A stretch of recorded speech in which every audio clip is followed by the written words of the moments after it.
dissertamos sobre o apoio que os governos do nosso país ofereceram à Venezuela nos últimos anos. Isto sim é errado. 2 bilhões e 300 milhões de dólares de empréstimos via BNDES, alimentando a corrupção, garantindo a sobrevivência política, ou pelo menos contribuindo para garantir a sobrevivência política dos déspotas que esmagam a Venezuela nos últimos anos.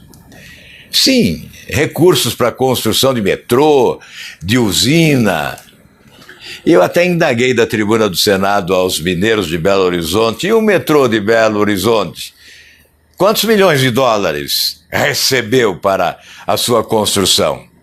E o metrô de Curitiba, eu vi em mais de uma oportunidade a ex-presidente Dilma indo a Curitiba 2 vezes para anunciar o metrô de Curitiba. Não saiu do papel, não existe.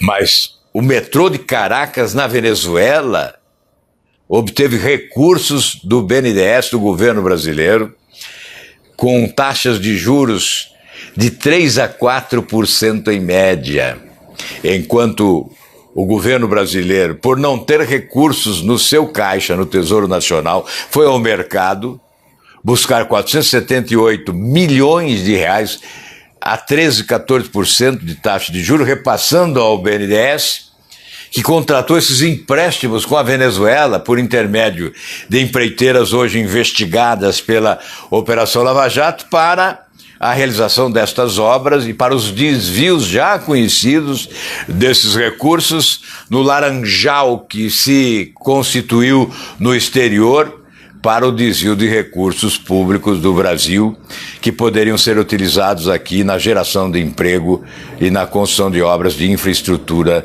da maior importância.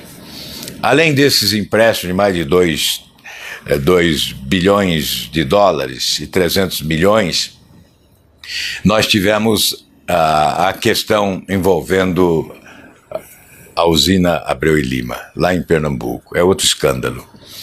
Vocês sabem, nós já falamos isso várias vezes, que a Venezuela se tornou sócia no governo Lula, Hugo Chávez lá, Lula aqui, celebraram uma sociedade, um contrato societário.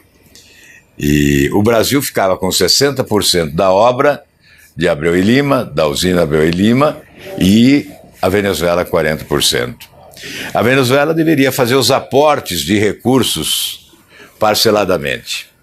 Não repassou 1 centavo sequer.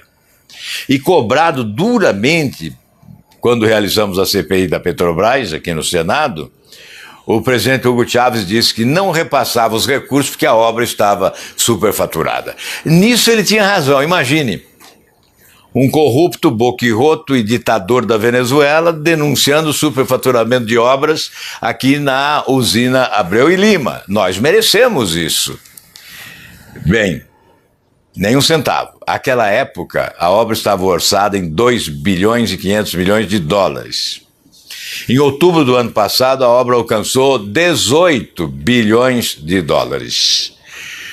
40% da Venezuela seriam 7 bilhões e 200 milhões de dólares.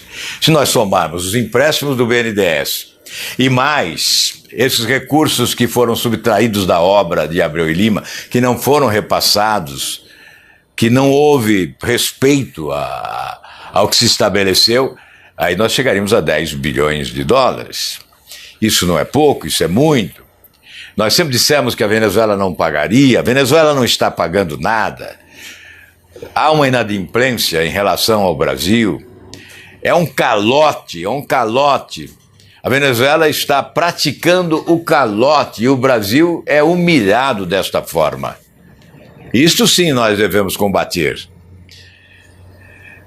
Bem, tem um problema que eu devo destacar nesse imbróglio com a Venezuela, que mereceu a nossa atuação no dia de ontem, desde anteontem.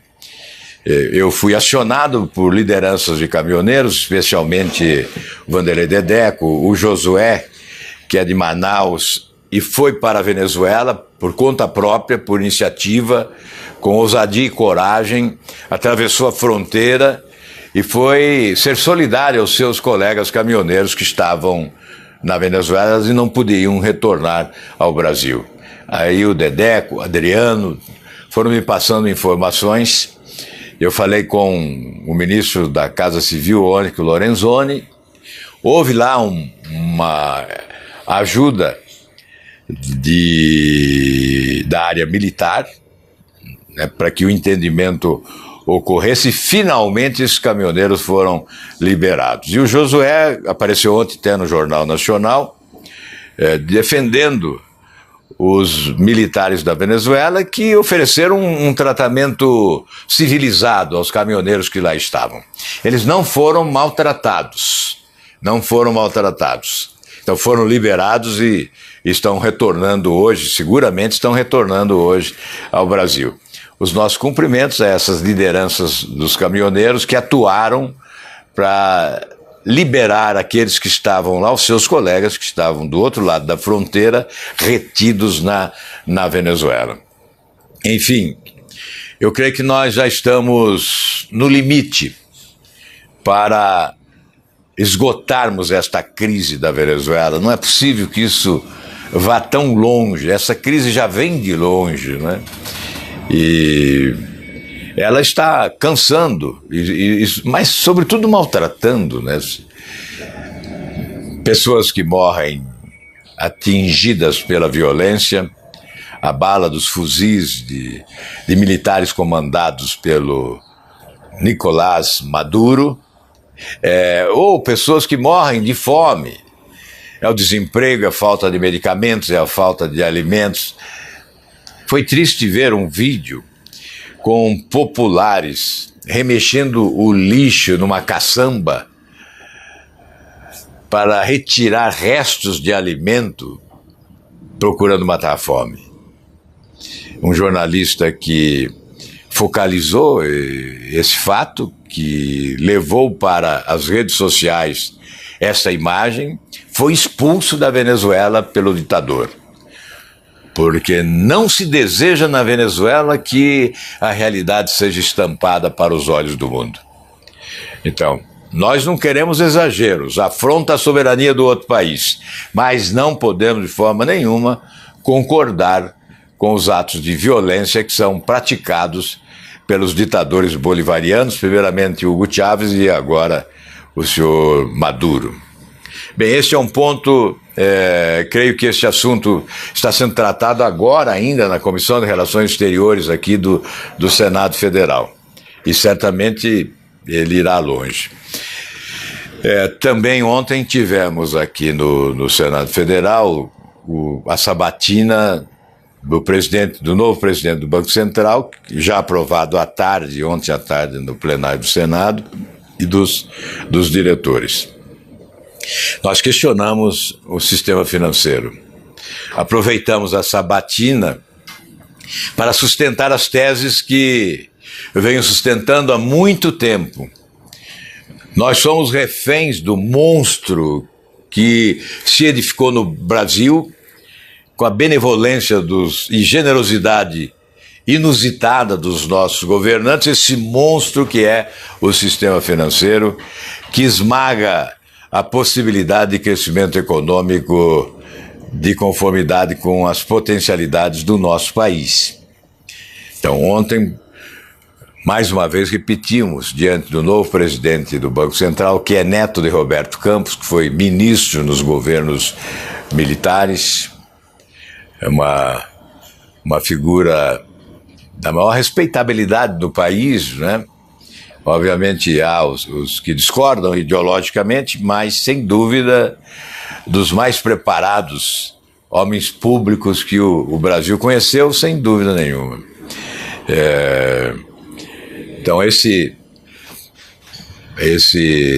Roberto Campos Neto, né, que é neto do grande ministro que o Brasil teve no passado, ele será o presidente do Banco Central. E nós dissemos que hoje fala demais na reforma da Previdência. É preciso falar, obviamente. Ninguém condena que se fale na reforma da Previdência.